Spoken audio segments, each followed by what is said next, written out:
Peralatan hematologi dan patologi. A. Pewarna biologikal. Yang pertama, mikroskop merupakan alat bantu utama yang diperlukan dalam melakukan pengamatan dan penelitian karena dapat dipergunakan untuk mempelajari struktur dan bentuk-bentuk benda yang sangat kecil. Mikroskop dalam bahasa Yunani, mikros yang berarti kecil dan skopin artinya melihat, adalah sebuah alat untuk melihat objek yang terlalu kecil untuk dilihat dengan mata kasar. Cara mengoperasikan mikroskop: pegang lengan mikroskop dengan salah satu tangan dan tangan lain menyangga kaki mikroskop. Letakkan mikroskop di atas meja pengamatan dengan bagian lengan tepat berada di hadapan. Kemudian lensa dan cermin dengan menggunakan kertas tisu. Setelah dibersihkan, pasangkan lensa okuler dengan perbesaran lemah. Agar didapat medan penglihatan yang baik, putar revolver sehingga diperoleh perbesaran terkecil pada lensa objektif yang searah dengan lensa okuler dan tubuh okuler. Putarlah cermin mikroskop ke arah sumber cahaya sambil melihat melalui lensa okuler sehingga diperoleh medan yang terang tanpa bayangan benda lain. Letakkan preparat yang diamati di atas meja benda, lalu jepitlah dengan menjepitnya sehingga cahaya terkumpul dalam kondensor menembus kaca benda. 2. Gelas objek atau objek gelas merupakan suatu komponen dari mikroskop yang digunakan untuk meletakkan preparat. Objek gelas berbentuk persegi panjang terbuat dari kaca transparan sehingga mempermudah dalam menggunakannya. Objek gelas digunakan sebagai alas untuk meletakkan preparat yang akan diamati pada alat mikroskop. Selain itu, objek gelas berfungsi untuk membentuk bayangan benda yang kemudian dilihat oleh lensa okuler.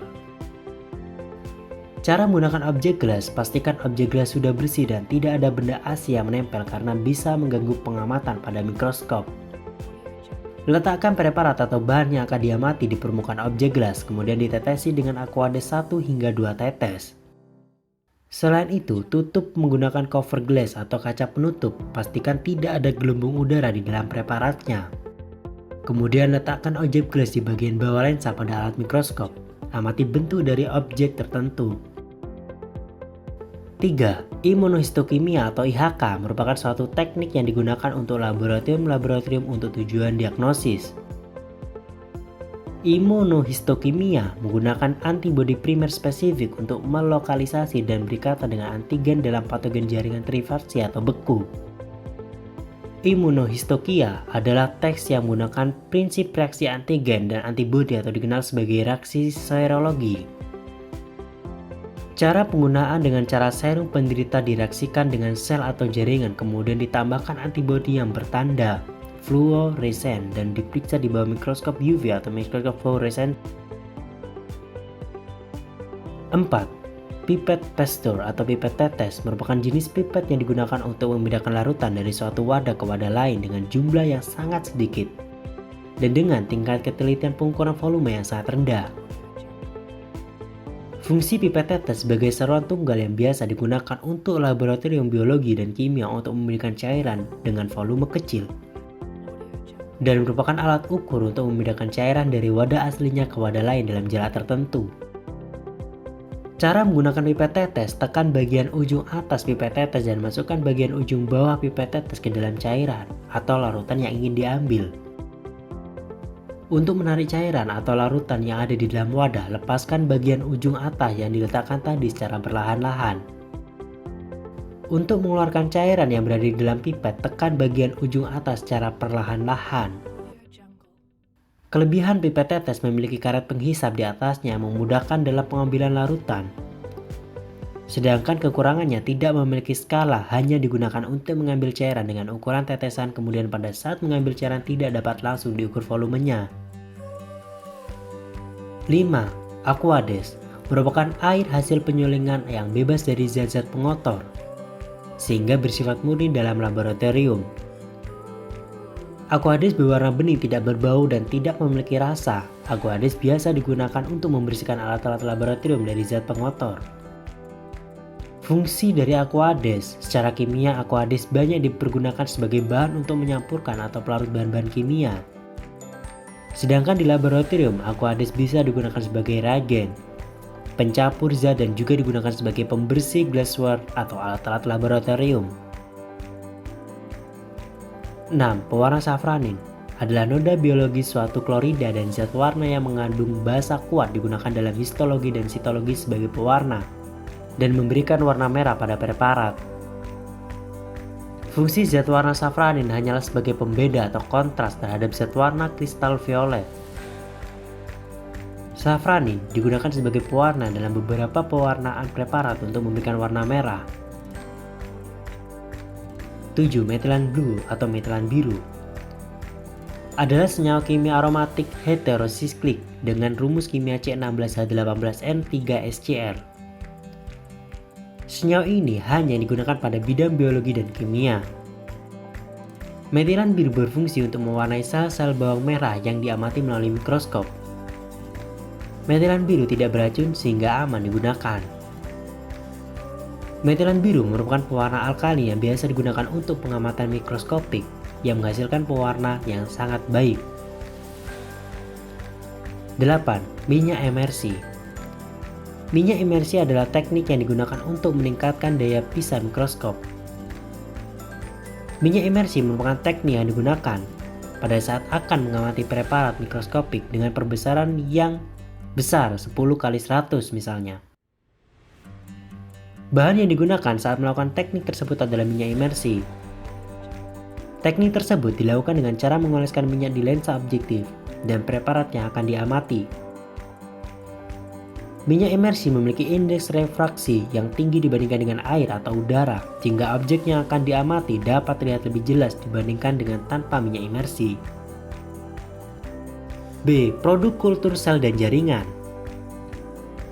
1. Cawan Petri adalah kaca bundar berbentuk silinder tipis dan transparan.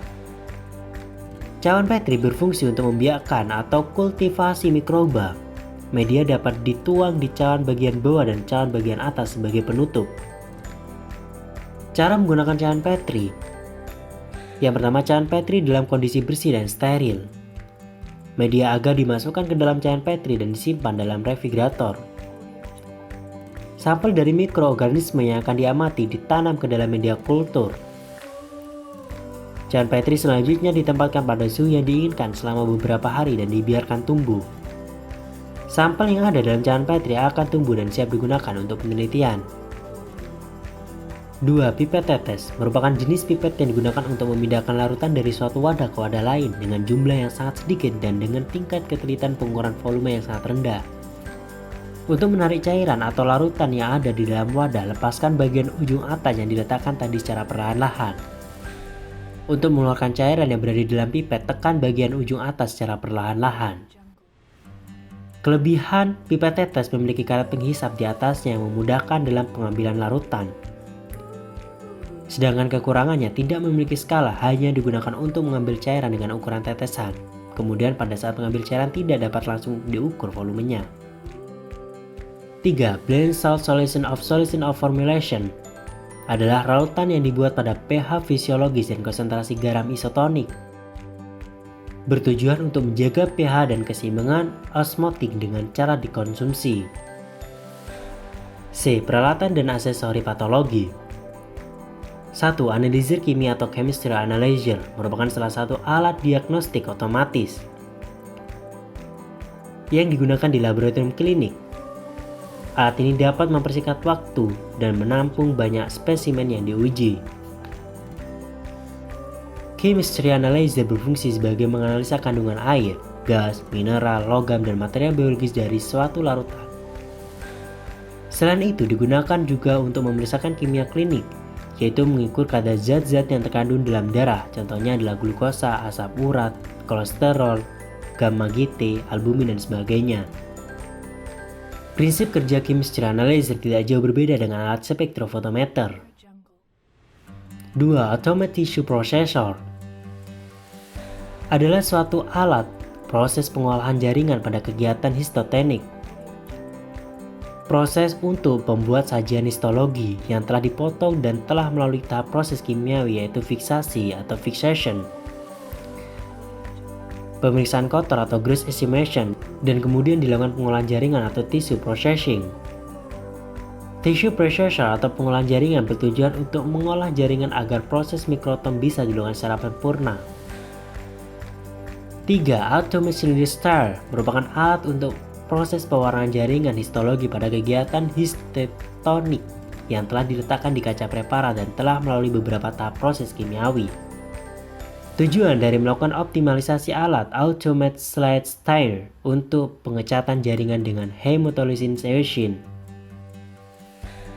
Automatic Slide Style mewarnai slide dengan cara otomatis menggunakan sebuah mesin yang dapat diatur tata letak perendaman preparat terhadap pewarnaan tertentu. 4. Sentrifugase umumnya diaplikasikan pada laboratorium biokimia untuk memisahkan protein-protein dalam sampel. Pemisahan sukrosa, selulosa, virus, dan beragam mikromolekul lainnya. Dalam bidang farmasi digunakan untuk memisahkan serum, pemeriksaan sel darah atau hematokrit, ataupun untuk pemeriksaan mikroskopik urin. Berfungsi sebagai proses pemisahan molekul atau partikel suatu larutan antara yang terlarut atau filtrat dengan organel yang mengendap atau substrat melalui proses pemutaran melingkar atau supritetal berkecepatan tinggi. 5. Foam hood atau sebuah sungkup asap atau lemari asap adalah sebuah peralatan ilmiah yang besar. Biasa terdapat dalam laboratorium kimia. Sungkup asap berguna untuk mengurangi kontak seseorang terhadap asap yang berbahaya. Berfungsi untuk memindahkan bahan kimia asam konsentrasi tinggi, tempat reaksi kimia menggunakan bahan-bahan yang mudah menguap, dan gas yang berbahaya. Selain itu juga sebagai tempat untuk menyimpan bahan-bahan kimia asam tinggi. Sekian materi dari kami, terima kasih.